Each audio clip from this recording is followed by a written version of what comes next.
Hi friends, good morning. তো দেখো, আমাদের এখানে দুদিন ধরে একভাবে বৃষ্টি হতে হতে এমন অবস্থা হয়েছে, আমার ঘরের মধ্যে অলরেডি জল উঠে গেছে। ঘুম থেকে উঠে এসে সকালবেলা দেখছি যে ঘরের মধ্যে জল ঢুকে চলে এসছে। আর বৃষ্টি হলে পুরো এই নিচটা মনে হচ্ছে ভরে যাবে।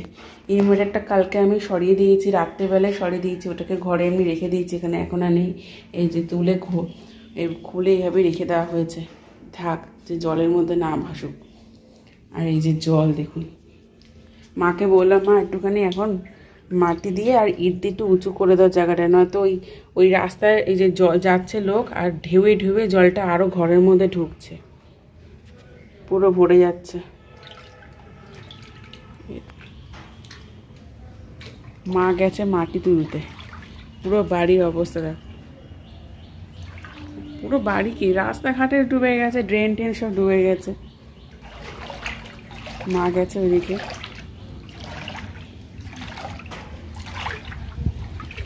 কোথায় গেছে দেখি, ওই যে মাটি নিয়ে আসছে মা। পুরো বাড়ি মনে হচ্ছে পুকুর হয়েছে, পুকুর পুকুর, এমন অবস্থা। মাটি নিয়ে আসছে মা, আনুক, ইট দিয়ে একটুখানি গেঁথে দিতে হবে। যদি মাছ আসতো কত, তাহলে ভালো হতো, বসে বসে মাছ তুলতাম। ওই ঘরে ওঠেনি, আমার ঘরে উঠে গেছে, ওই ঘরে উঁচু আছে তো ওঠেনি। বৃষ্টি যদি আরও সারা রাত হয় তাহলে সব উঠে যাবে।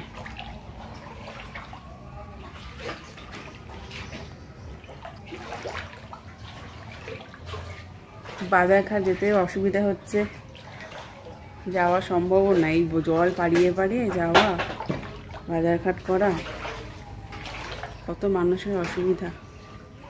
দেখো আমার অবস্থা সব, বাজারঘাট খাওয়া তো দিতেই হবে, পেট তো আর বুঝবে না, খানিকক্ষণ পর পর খিদে পাবে।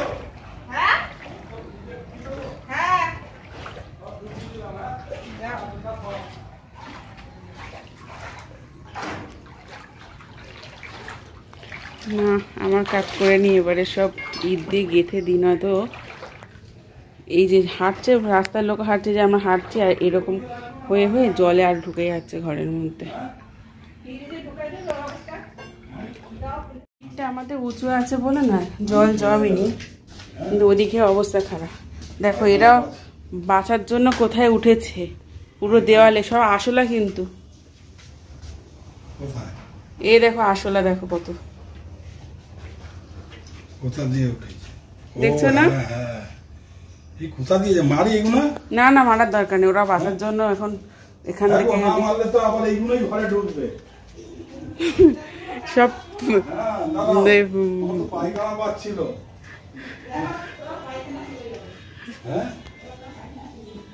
এই দিকটা উঠিনি, এদিকটা উঠে যাচ্ছে তো।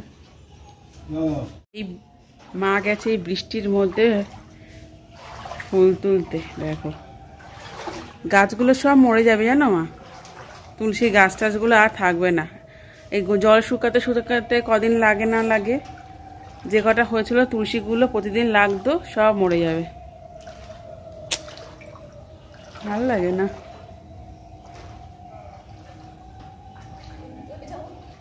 ওইদিকে যেতে হবে না, পিছল খেয়ে উল্টে পড়ে থাকবে, ও এখন দিতে হবে না, দেখছো না যা অবস্থা, যা আছে ওদিকে যেও না, চলে আসো।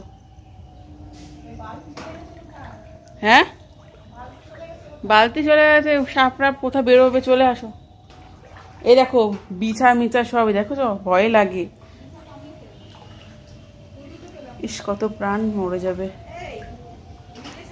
মরেও যাবে, আর মানুষ মেরেও দেবে, তাদেরও প্রাণের ভয়ে ঘরের মধ্যে ওরা উঠবে আর ওরা মেরে দেবে, এই হবে এখন।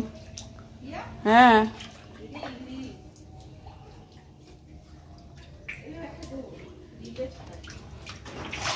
জলগুলো বের করি হবে, তারপরে মাটি দিয়ে দিতে হবে। কি অবস্থা, আমার এখানে একটা ফুটো আছে করা, তার মধ্যে আরও জল ঢুকে যাচ্ছে না, ওর জন্য ওটাকেও মাটি চাপা দিতে হবে, প্লাস্টিক চাপা দিয়ে রেখেছি।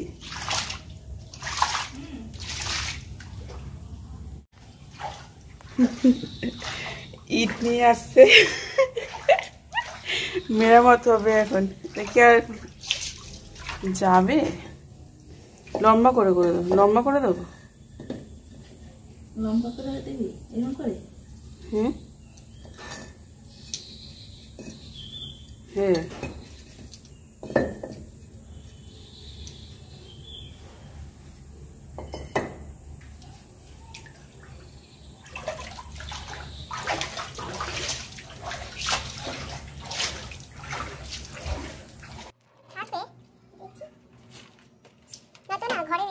এটা ঝং পড়ে যাবে, 2-3 দিন যদি এরকম জল হয়ে থাকে।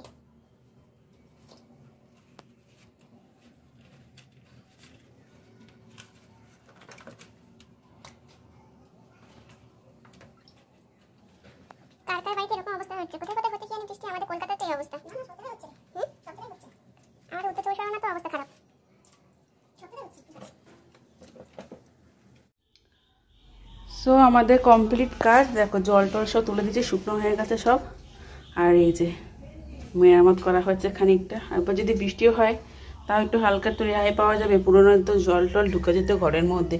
আর জলের সাথে সাথে তো পোকামাকড় ঢুকছে না, ভয় লাগে ওটাই এখন। ওই মা গেছে আবার ওই আমাদের শিব ঠাকুর কালী ঠাকুর আছে তো, ওখানে জল ঢুকে গেছে, তাই মাকে বললাম ঠাকুরের ফটোগুলো তুলে নিয়ে আসো, তাই আনতে গেছে। আসলা চালা, সরে আসো তাদের, সরে আসো, তুলে দাও ওপরে, তুলে দিয়ে চলে আসো তাড়াতাড়ি করে। ওরাও তো বাঁচার জন্য এরকম করছে না, কি করা যাবে, চারিধারে এরকম অবস্থা হয়ে গেছে। চলে আসো চলে আসো, আবার হাতে কামড় খেয়ে তারপরে ডাক্তারখানায় আবার নিয়ে যেতে হবে। ওই যে ঘাসবেলা সেই উঠের উপর উঠে গেছে, ওই যে যাচ্ছে দেখা যাচ্ছে।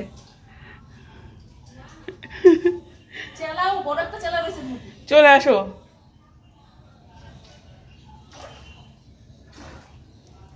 এটা হয়েছে, এটাই অনেক বাবা। জল টল ঢুকে গেলে সমস্যা ঘরের মধ্যে, গ্যাস ফ্যাস সাইকেল সরাবো কোথায় আমি এইসব এখন। কারেন্ট চলে গেলে এখন অন্ধকারেই থাকতে হবে, ব্যাটারি এখন লাগানো যাবে না। আমাদের ব্লগটাই অবধি স্টপ করতে যাবো, এবার স্নান টান করবো, মাও যাবে স্নান টান করবে। এই নোংরা জল টল ঘাটা হয়ে যাচ্ছে, এবার যাও স্নান টান করো, পুজো টুজো দিয়ে নাও। আমারও তো কিছুই হয়নি, এই করে আছি সকাল থেকে। Tata bye bye friend.